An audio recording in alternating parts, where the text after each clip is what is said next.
சரஸ்வதி தேவியானவள் குமரகுருபரருக்கும் பரிபூரணமான ஒரு கடாட்சத்தை கொடுத்திருக்கின்றார். குமரகுருபர் யாரு அப்படின்னு நாம தெரிஞ்சுக்கணும். காசிக்கு ஒரு சுமை போறார். காசிக்கு போய் அங்கே ஒரு திருமணத்தை நிறுவ வேண்டும் அப்படின்னு நினைச்சார்.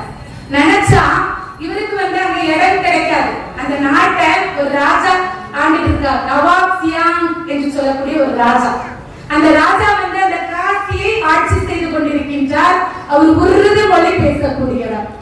இந்த குமரகுருபருக்கோ தமிழ் தான் தெரியும்.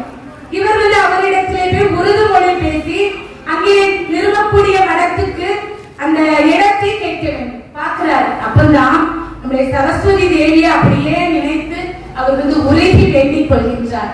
ஒரு மடத்தை நிறுவி உன்னுடைய புகழை எல்லாம் பரப்ப வேண்டும் என்று நான் நினைத்தேன். அதற்கு ஒரு இடம் எனக்கு தேவை. அதற்கு இடமில்லை. இந்த ராஜாவிடத்தில் நான் பேச வேண்டும் என்று சொன்னால் பேசுவதற்கான வழியும் இல்லை. அந்த மொழி எனக்கு தெரியாது.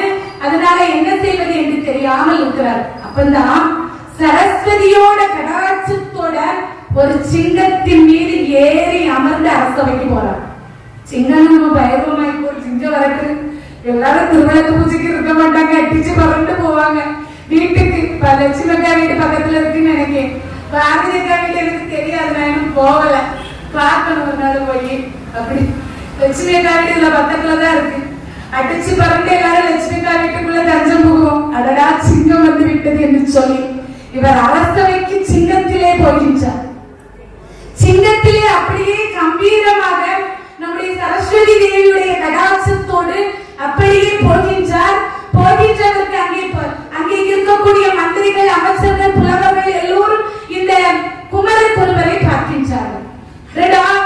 அரசவைக்கு சிங்கம் வருகிறது. சிங்கத்தின் மீது குமரகுருபர் என்று ஒருவர் அமர்ந்து வருகின்றார். தமிழ்நாட்டை சார்ந்தவரா, தமிழ் பேசக்கூடியவரா. இவர் இங்கே வருகின்றார். என்ன செய்வது? இங்கே கூட நிகழ்ந்ததாக நாம் நினைத்துக் கொள்ளலாம். கற்பனையிலே நினைத்துக் கொள்ளுங்கள். இந்த ஊரிலே கொச்சையடியிலே நடந்ததாக, காசியிலே நடந்ததாக நினைக்க வேண்டாம். இங்க நம்ம ஊர்ல நடந்ததை நினைச்சுப்போம். நம்ம ராஜா காலத்துல இருக்கிறோன்னு போவோம். ஒரு கனவு உலகத்துக்குள்ள போவோமே. நடந்த விஷயம்தான். முன்னாடி நடந்த ஒரு விஷயத்துக்குள்ள நம்ம போவோம். இந்த குமரகுருபரானவர் வருகின்றார். இங்க இருக்கிறவங்க எல்லாரும் பாக்குறாங்க. ராஜாவும் பாக்குறாரு. எல்லாருக்கும் ஒவ்வொரு பதவி, அமைச்சர் பதவி, மந்திரி பதவி, புலவர் பதவி. புலவர் பதவி நம்ம பாரதியக்காக கொடுக்கலாம். என்னன்னா லலிதாச கிருஷ்ணநாமங்கள அவ்வளவு அழகா பாராயணம் பண்றாங்க. அதனால அவங்களுக்கு கொடுக்கலாம். நல்லா இன்னும் பாட்டெல்லாம் எழுதுவாங்க. எத்தனையோ எழுதி